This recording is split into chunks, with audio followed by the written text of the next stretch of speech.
As we all know, when we watch a golf swing, we see these very unique shapes and positions of really good ball strikers. And we all are in a constant quest to try to find out how on earth do we get in those positions. So we continue to practice those positions over and over again, only to find out that every single time we keep doing it, we still see the same errors in our golf swing. And that's because a golf swing is not positional, it's simultaneous. And today's video is going to explain why trying to achieve certain positions or put yourself in positions doesn't work, and why you actually have to practice the golf swing as a simultaneous motion, which will really involve you understanding exactly what causes a golf swing to function. All right, let's get started. So everybody wants to get their golf club in the right positions. We want to hit everything in the right spot, and we want to get it to look like a really, really good golf swing that we see in golf magazines or when we watch tour pros swing on video in slow motion. We have these very unique positions that we see really good ball strikers get in. They have a very similar look to them, even if their swing signatures are different. So in golf instruction, we often use these positions as good checkpoints to see, hey, if let's take for instance, like at P6, position 6, when the club shaft is on the way back down and the golf club is parallel to the target line, my hands should feel like they're kind of in front of my leg here. I have a little flex in my elbow. My body's pretty much back to even or maybe a little open, and then that sets up a really nice impact position as it comes in there. The problem is, if I just practice putting myself in P6 and then going through from there, I'm not experiencing emotion. So every really good position in a golf swing is a consequence of a concept of motion. And the motion that drives a golf swing is a rotation, and then using that rotation to create extension in our body. And they happen simultaneously. So one of the huge problems we have with positional teaching, we say, well, if I get from 1 to 2 and 2 to 3 and 3 to 4, 4 to 5, 5 to 6, 6 to 7, and so on and so forth, if I do that, well, I should be able, once I rehearse those, that should just make a really fluid motion. The problem is that it doesn't, and that's where we get stuck with positions. So it may be good to check and compare swings relative to positions if you're trying to improve your technique and you're using a video camera to do so. But the feel of positions is very, very different because it is a motion that we're dealing with, okay? So like when you walk, you don't think about the first step that you take in walking. You just simultaneously create a lean and a rotation to get going. It's something you don't think about. You're so good at it, it just happens. There's no order to it. It's simultaneous. So the moment you start to rotate and lean, your body starts to make a step, and then you just get into motion, and it goes on and on. Our golf swing has that exact same thing going on, but when we try to think about how to do it, we block our natural instinct. And motion training is really about trusting your instincts and developing your instincts, just like you would do when you learn anything else. But when you bring thought process into it and trying to make yourself move in a certain way, you're eroding the concept that actually is going to get you to move better. And that's what the next segment of this video is going to be about. Okay, so if I want good positions, I got to have good motion.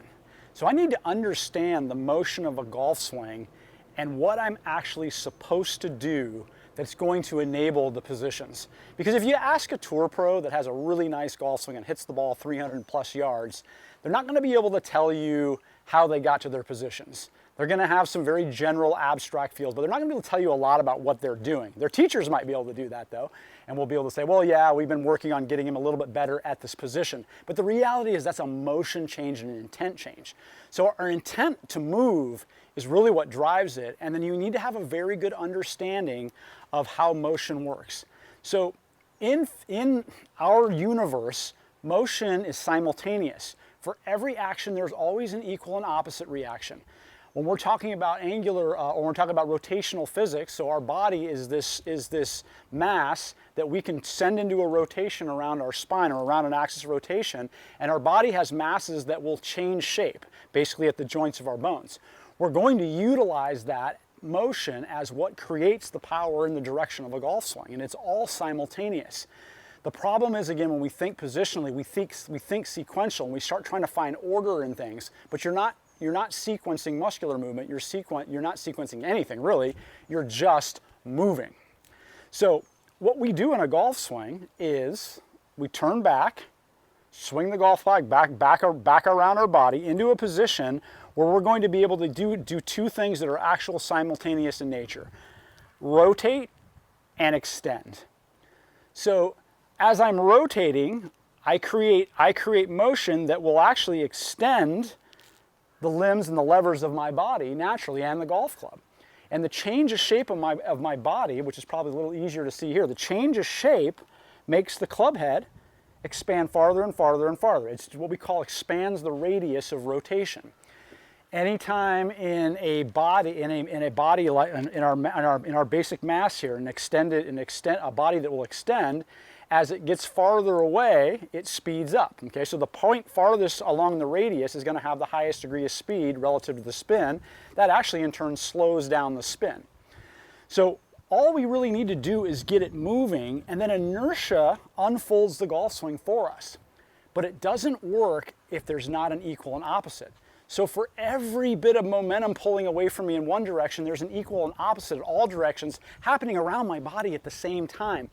That can't be possibly a positional thought. So it becomes much more a feel of what actually is happening in the golf swing. And that's the key. So it's the inertia of my rotation, which is a very simple exercise anybody can do. If you just do this, you can feel inertia move your arms for you. So simultaneously, the moment you start rotating, you also start feeling your arms pull away, which slows down your rotation. It's equal and opposite. So all I do is just get it moving, and I'm good to go.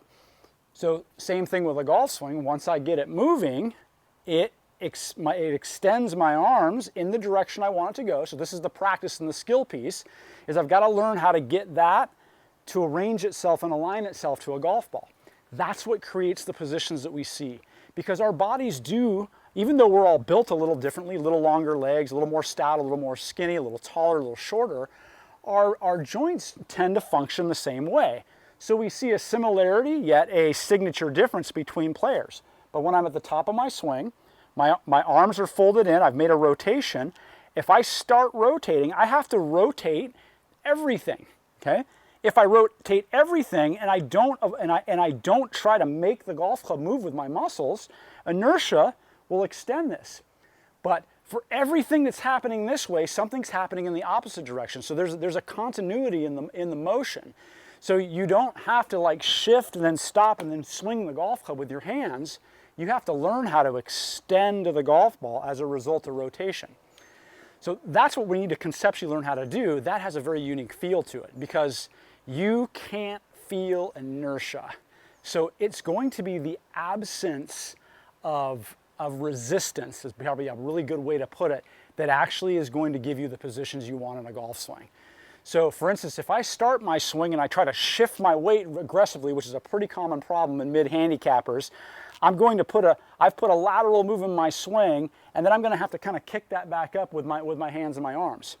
But if I actually learn how to allow extending, the natural inertia to extend as a result of rotation, that creates a very different looking movement.